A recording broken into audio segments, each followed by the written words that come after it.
वक्त हम हैं ममता हॉस्पिटल उल्लासनगर एक में। हमारे साथ हैं डॉक्टर माजदा तुरैल एंड हमारे साथ हैं डॉक्टर राजेश कुकरेजा जी। हम आपको बता दें डॉक्टर माजदा तुरैल एक सीनियर सर्जन हैं ब्रेन एंड स्पाइन हेल्थ के, and luckily he has started his practice OPD in Ulhasnagar at Mamta hospital. तो आइए इसी संदर्भ में इनसे बात करेंगे। हर महीने के सेकेंड ट्यूसडे को 3 बजे दोपहर को ये रहेंगे ममता हॉस्पिटल में अपनी ओपीडी के लिए। तो किसी को भी अगर कोई भी प्रॉब्लम है रिलेटेड टू स्पाइन और brain, he is a very senior surgeon from Wockhardt hospital Mumbai central. तो आइए इनसे करते हैं इसी बारे में एक खास मुलाकात। सबसे पहले तो sir welcome to Ulhasnagar and thank you so much that you have started your OPD in Ulhasnagar. We want to understand कि किस टाइप के पेशेंट्स को आप यहाँ पे देखने वाले हैं। बहुत बहुत धन्यवाद हमको यहाँ बुलाने का। हम एक न्यूरोसर्जन है जो ब्रेन और स्पाइन के ऑपरेशंस करते हैं, और ब्रेन को देखा जाए तो हम ब्रेन ट्यूमर्स को देखते हैं, एपिलेप्सी सर्जरी करते हैं, स्ट्रोक के लिए सर्जरी करते हैं, हेड इंजरी के लिए सर्जरी करते हैं, बहुत सारे क्रेनियोफेशियल सिम्टम्स है जिसको हम ट्राइजेमिनल न्यूरैल्जिया बोलते हैं, उसके लिए सर्जरी करते हैं। तो ये पूरी ब्रेन की स्पेक्ट्रम है। पेशेंट्स हेडेक के साथ प्रेजेंट कर सकते हैं, पैरालिसिस के साथ प्रेजेंट कर सकते हैं, वीकनेस के साथ प्रेजेंट कर सकते हैं, डिजीनेस या चक्कर के साथ प्रेजेंट कर सकते हैं, डबल विजन के साथ प्रेजेंट कर सकते हैं, वॉमिटिंग के साथ प्रेजेंट कर सकते हैं। ऐसी पूरी जो न्यूरोलॉजिकल ब्रेन के सिम्टम्स है, ये ऐसे सिम्टम्स के पेशेंट को हम देखते हैं। यहाँ पे हम पहले इवैल्यूएट करेंगे, देखेंगे उनको डायग्नोसिस क्या है। मेनी ऑफ दीज पेशेंट्स हम मेडिकली मैनेज कर सकते हैं, सर्जरी की ज़रूरत नहीं पड़ती है, तो उसको हम मेडिकली मैनेज कर सकते हैं, बॉम्बे आने की ज़रूरत नहीं है।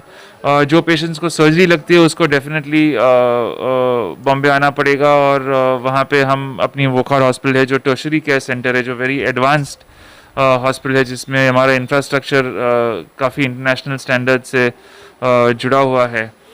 और स्पाइन को देखा जाए तो हम पूरी स्पाइन सर्जरी की स्पेक्ट्रम की बीमारियों की हम देखभाल करते हैं, right from neck pain to back pain, जिसको हम सर्वाइकल स्पॉन्डिलोसिस कहते हैं, लंबार स्पॉन्डिलोसिस कहते हैं, स्लिप डिस्क कहते हैं, सायाटिका कहते हैं। स्पाइन के अंदर जो ट्यूमर्स होते हैं, स्पाइन की इन्फेक्शन होती है, स्पाइन की टीबी होती है, तो वो पूरी जो स्पाइन की डिजीज़ेस है पूरी स्पेक्ट्रम को हम ट्रीट कर सकते हैं। और अभी हमारे पास ये मिनिमली इन्वेजिव सर्जरी का एडवांसमेंट है, जो हम बहुत ही छोटे इंसिशन से ऑपरेट करते हैं, पेशेंट्स सर्जरी के अगले दिन घर जा सकते हैं। तो उसका काफ़ी फ़ायदा है। पेशेंट्स को पेन में रहने की ज़रूरत नहीं पड़ती है, पेशेंट्स को इतना ज़्यादा सफ़र करने की ज़रूरत नहीं पड़ती है, रिहैबिलिटेशन का भी टाइम बहुत कम रहता है। तो ये पूरी ब्रेन और स्पाइन की जो डिजीज़ है उसकी एंटायर स्पेक्ट्रम को हम देखते हैं। और हमारे हॉस्पिटल में एकदम कोलैबोरेटिव टीम है, आईसीयू है, इमरजेंसी केयर है, न्यूरोलॉजिस्ट है, न्यूरोसाइकियाट्रिस्ट है। तो पेशेंट जब आता है तो उसको एकदम से होलिस्टिक ट्रीटमेंट मिलती है। आपसे ये भी जानना चाहेंगे, आपने बताया मिनिमल इन्वेसिव जो थेरेपी आजकल आ चुकी है, is it costlier then the previous one जो नॉर्मली हमेशा की जाती है? कॉस्ट में कुछ फ़र्क नहीं पड़ता है, कॉस्ट सेम है, पर पेशेंट को ज़्यादा फ़र्क पड़ता है। इनफैक्ट कॉस्ट कम हो सकता है क्योंकि डिस्चार्ज जल्दी होता है, इन्फेक्शन का चांसेस कम है, पेशेंट को आउट ऑफ बेड ऑपरेशन के तुरंत बाद रखते हैं, बेड रेस्ट की ज़रूरत नहीं होती है, तो patient can go back to work. तो overall actually it's a cost effective technology rather than a costlier procedure. You think, अभी हमने देखा कि आप एक पेशेंट से बात कर रहे थे तो you were talking about deficiencies also, so you think कि vitamin and minerals deficiencies are also related to the problems related of brain and spine? A lot of musculoskeletal problems, a lot of aches and pains in the body come from deficiency of mainly vitamin D3.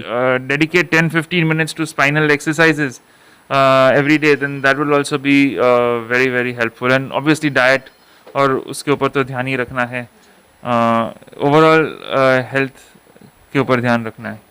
One last question. Do you think lifestyle changes has led to a lot of more cases neurologically? बढ़ चुके हैं cases या spine related also because of our lifestyle, like food habits or daily routine habits. So what is the message you want to give to the youngsters today? Like they are eating a lot of junk food, they are not playing outside more, they are more into their mobile and other things, computer and laptop. Yeah, one simple message would be to keep moving, keep active, don't stay in the house, get sunlight, eat a healthy balanced diet, avoid processed foods, avoid excess sugar, avoid aerated drinks. All the simple things that everybody tells you is actually good for you. So the important thing is move as much as possible, stay active, take the stairs instead of the elevator, walk if you have to walk instead of using the car. So all those things you should focus on. अभी मैं hospital cycle पे जाता हूँ, मुझे 20 minute लगती है. Avoids traffic, keeps you healthy. You don't have to spend excess time exercising. So overall that's the way to take care. Thank you so much for being here and हमसे बात करने के लिए. हमारे साथ डॉक्टर राजेश कुकरेजा जी भी हैं, ममता हॉस्पिटल से. आइए इनसे भी इस संदर्भ में बात करते हैं. डॉक्टर राजेश, आपसे जानना चाहेंगे कि आज किस प्रकार के पेशेंट्स को सर देखने वाले हैं. सबसे पहले तो मैं ये डिक्लेयर करना चाहूँगा कि मुंबई सेंट्रल की वोकार्ड हॉस्पिटल, जो एक इंटरनेशनल लेवल की सुपर स्पेशलिटी हॉस्पिटल है, उन्होंने हमारे उल्लासनगर के ममता हॉस्पिटल के साथ ये टाई अप किया है, कोलैबोरेशन किया है कि वहाँ के जो भी सुपर कंसल्टेंट्स हैं, न्यूरोलॉजिस्ट, जो लास्ट मंथ डॉक्टर प्रशांत माखीजा यहाँ पे आके गए, आज डॉक्टर माजदा टुरेल जो बहुत ही एक्सपीरियंस्ड न्यूरो सर्जन और ब्रेन एंड स्पाइन सर्जन हैं, वो हमारे साथ हैं. तो ऐसे और भी super specialist, gastroenterologist, oncologist, cancer surgeon, nephrologist, heart surgeon, वो यहाँ पे टर्न बाय टर्न आते रहेंगे. उल्लासनगर शहरवासियों के लिए ये खुशखबर है कि ये पहली बार है कि बॉम्बे के इतने बड़े हॉस्पिटल ने उल्लासनगर के हॉस्पिटल के साथ टाई अप किया है. उसका इंटेंशन दो ही है. नंबर 1, हमारे उल्लासनगर वासियों को इस कोविड के टाइम में ऑल द वे बॉम्बे जाना, otherwise also it takes whole day, तो वो सुविधा जो हिंदुजा हॉस्पिटल और वोकार्ड हॉस्पिटल जैसे बड़े बड़े हॉस्पिटल्स की है, ओपीडी लेवल पे यहाँ पे मिल पाएगी महीने में एक बार. और दूसरा, वहाँ के हॉस्पिटल्स में जो भी पेशेंट्स इलाज कराते हैं, जो डिस्चार्ज होते हैं, तो उनको फॉलोअप में भी जाना पड़ता है. तो फॉलोअप में वही कंसल्टेंट्स उनको यहाँ ममता हॉस्पिटल में उल्लासनगर की हर महीने में एक बार मिल सकेंगे. तो इंटेंशन वही था कि यहाँ के लोगों को बॉम्बे की सुविधा यहाँ पे दे पाएँ. तो यही एक डिक्लेरेशन है कि वोकार्ड हॉस्पिटल ने यहाँ पर आकर उल्लासनगर और कल्याण वासियों के लिए, अंबरनाथ वासियों के लिए ये एक फैसिलिटी स्टार्ट की है, ताकि हम लोगों को बॉम्बे के स्टैंडर्ड की ट्रीटमेंट यहाँ पे दे पाएँ. कंसल्टिंग फी स्ट्रक्चर क्या है वहाँ, सिमिलर है वोकार्ड का या देयर इज सम डिफरेंस?